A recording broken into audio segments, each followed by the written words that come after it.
আসসালামু আলাইকুম প্রিয় দর্শক মণ্ডলী, আপনারা সবাই কেমন আছেন? আশা করি সবাই ভালো আছেন। ঈদের চতুর্থ দিনের শুভেচ্ছা জানিয়ে আজকে আমার ভিডিও শুরু করলাম।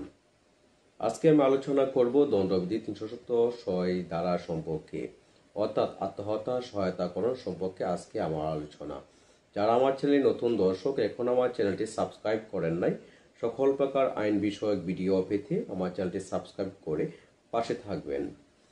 আমি যে বিষয়ে কথা বলতেছিলাম দণ্ডবিধি 306 ধারা সম্পর্কে, অর্থাৎ কোনো ব্যক্তির ধারা আত্মহত্যা সহায়তাকরণ সম্পর্কে। যদি কোনো ব্যক্তি আত্মহত্যা করে এবং আত্মহত্যার সহিত যদি অন্য কোনো ব্যক্তি জড়িত থাকে, অর্থাৎ কোনো ব্যক্তি যদি তাকে সহায়তা প্রদান করে থাকে অথবা তাকে আত্মহত্যা করিতেও উদ্বুদ্ধ বা খান মন্থনা বা যে কোনোভাবে তাকে সহায়তা প্রদান করে থাকে, তাহলে সেই ব্যক্তি অবশ্যই দণ্ডবিধি 306 ধারা মোতাবেক আমলে আসিবে এবং তাকে অবশ্যই শাস্তি ভোগ করিতে হবে। তবে তাকে কি শাস্তি ভোগ করিতে হবে সে সম্পর্কে দণ্ডবিধি 306 ধারা সম্পর্কে বলা হয়েছে।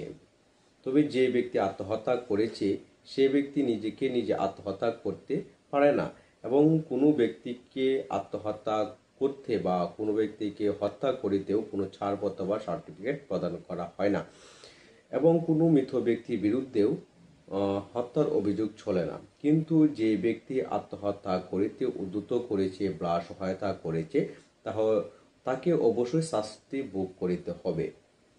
তবে শাস্তি ভোগ করিতে হলে যে বিষয়গুলো আপনাকে ভালোভাবে প্রমাণ করিতে হবে, অথবা যে ব্যক্তি মৃত বা আত্মহত্যা করেছে তার আত্মীয় স্বজন অন্য কোনো ব্যক্তির বিরুদ্ধে যখন মোকদ্দমা দায়ের করতে যাবে, তখনই কিন্তু একটি বিষয় দুইটি বিষয় কিন্তু আপনার ভালোভাবে একদম ক্লিয়ার করতে হবে এবং অভিযোগ আনতে হবে। প্রথমত যে বিষয়টা আপনাকে প্রমাণ করতে হবে যে আপনার লোক বা ভিকটিম আত্মহত্যা করেছে এবং যে ব্যক্তি আত্মহত্যা করেছে আপনি যার বিরুদ্ধে অভিযোগ আনছেন সে তাকে অবশ্যই তাকে সহায়তা প্রদান করেছিল কিনা বা সহায়তা করছে সেটা অবশ্যই আপনাকে প্রমাণ করতে হবে। যদি আপনি প্রমাণ করতে না পারেন তাহলে সে কিন্তু দণ্ডবিধি 306 ধারা আওতায় আসিবে না। দণ্ডবিধি 306 ধারা সম্পর্কে যে আত্মহত্যা সহায়তা সম্পর্কে বলা হয়েছে, সেই বিষয়ে আত্মহত্যা করিলে বা আত্মহত্যা হয়েছে সেই বিষয়ে যখন আপনি কারোর বিরুদ্ধে অভিযোগ আনবেন, এটা কোথায় অভিযোগ আনবেন?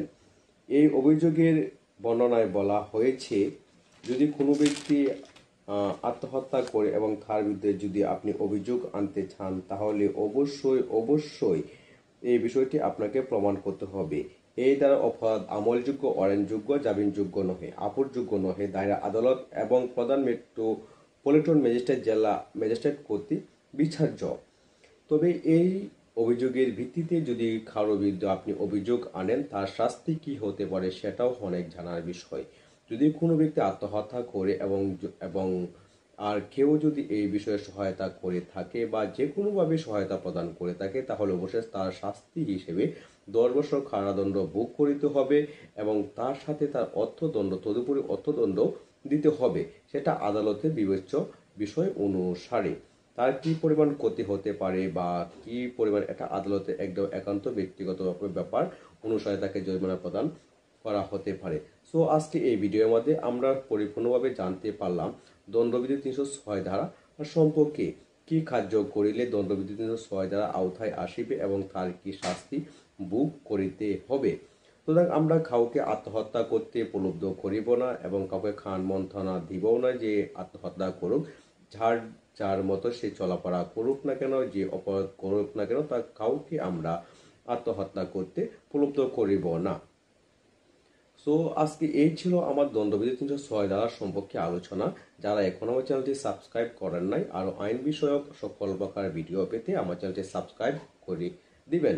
যদি আপনাদের কোনো আইন সম্পর্কে ভিডিও জানার দরকার থাকে এবং আইন সম্পর্কে জানার কোনো প্রয়োজন হয় অবশ্যই আমাকে কমেন্ট করে জানিয়ে দিবেন।